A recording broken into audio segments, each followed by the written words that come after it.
All of his co-workers were gone. What could it mean? Stanley decided to go to the meeting room. Perhaps he had simply missed a memo.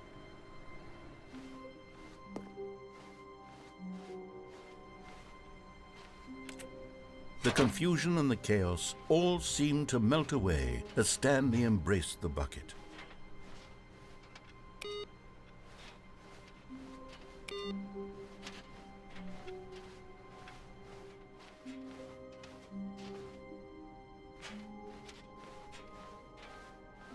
Stanley clutched the bucket tightly to his chest and entered the door on his left.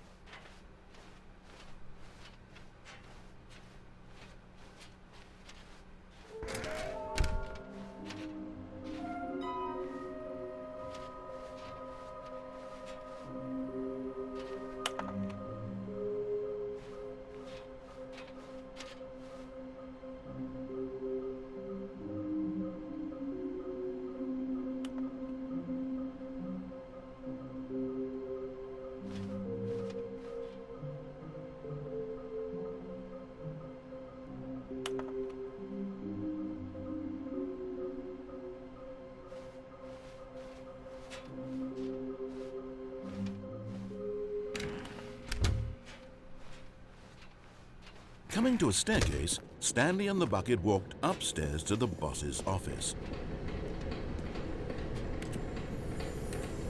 Another miniature Stanley figurine. This, there really must be a snappier name for these things. What about mini-stands? Stanley figs?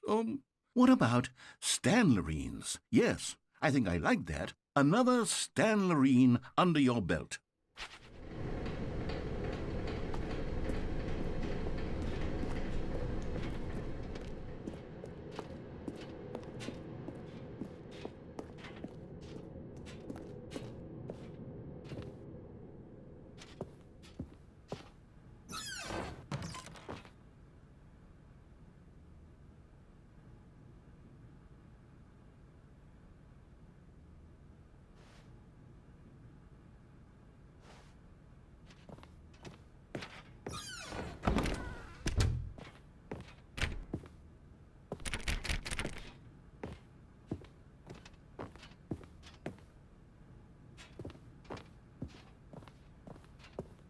Stepping into his manager's office, Stanley was once again stunned to discover not an indication of any human life.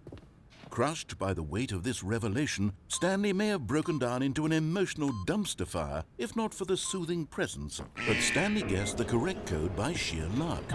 Was it that the bucket knew all along? Was the bucket guiding him? Yes, this is certainly the most logical explanation. Okay, I'm going back to the name of these little Stanley figurines, and now I'm torn between Stanlerines and Figlies. What do you think, Stanley? What name better encapsulates the intrinsic sense of happiness that you get from seeing a small number in the corner of your screen go up by 1? Let me sit on it. I'm sure it will come to me.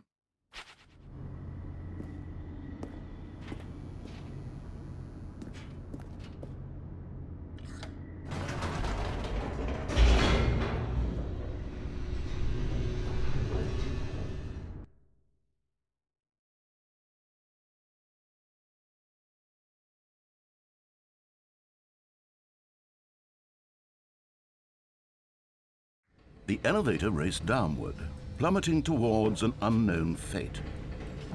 It would be all Stanley could do to keep himself together, if not for the bucket. Soothing him, comforting him, reassuring that in this darkest moment of uncertainty, he would be all right. The bucket is here for you, Stanley. Everything will be fine.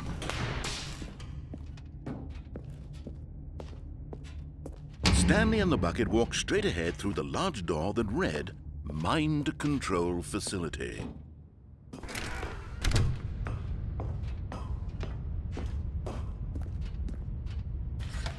The lights rose on an enormous room packed with television screens.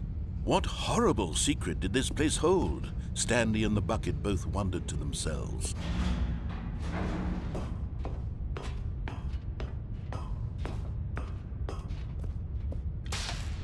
monitors jumped to life, and Stanley nearly dropped the bucket in shock. Everyone in the office was being videotaped, monitored like guinea pigs. The bucket had never seen anything like this, and it very nearly burst into tears as Stanley cradled it gently, reassuring it that everything would be fine.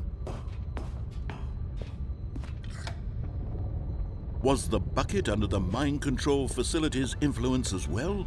Had the bucket been told to do things it didn't wish to do? What kinds of things does a bucket want to do or not want to do in the first place? These questions raced furiously in Stanley's feeble mind.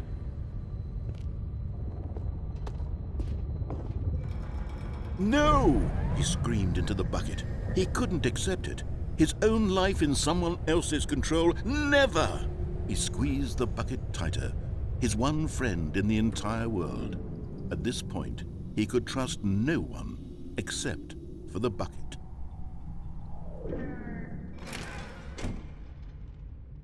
But here was the proof.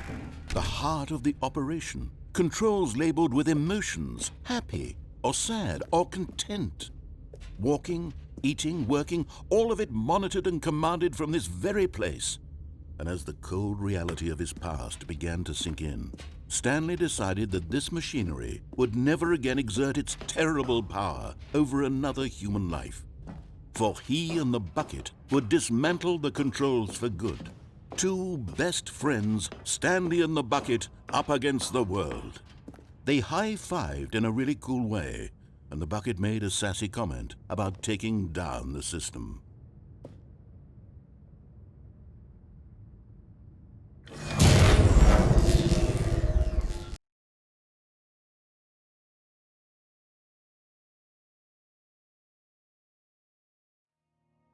Stanley and the bucket waited in blackness.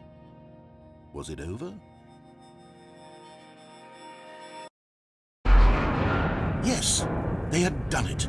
Stanley and the bucket had defeated their greatest and darkest enemy, freed themselves from the tyrannical grip of the evil mind control machine. Freedom was now mere moments away. Excitedly, the two of them began to discuss the kind of life they wanted to live once they stepped through this massive door. The bucket wanted to learn to roller skate. Stanley wanted to sneeze in every country on Earth. Both of them wanted to begin watching a movie, any movie, but then stop it halfway through and begin watching it in reverse from the end. True, it was a simple life they envisioned, but it was one they'd lived together, with one another to lean on, to trust, to support, and... What? Wait. What was happening? Why had the door stopped? Was Stanley and the bucket not about to be freed? An unbearable silence filled the room, lingering in uncertainty, until finally the truth hit Stanley square in the face. This building did not want the bucket to leave. Even the facility itself recognized the incredible calming presence of the bucket, needed the soothing warmth of the bucket, would go to any lengths not to part with the bucket. No. Stanley can't leave this place. Not while he has such a precious bucket in his arms. Not while this building has anything to say about it. Stanley realized he would never again leave this very room. But at least he has the bucket. To be trapped eternally in darkness isn't really so bad, Stanley thought to himself. As long as I have my bucket with me, right? I'll be okay, won't I? Stanley gulped. Very soon now, he was about to find out.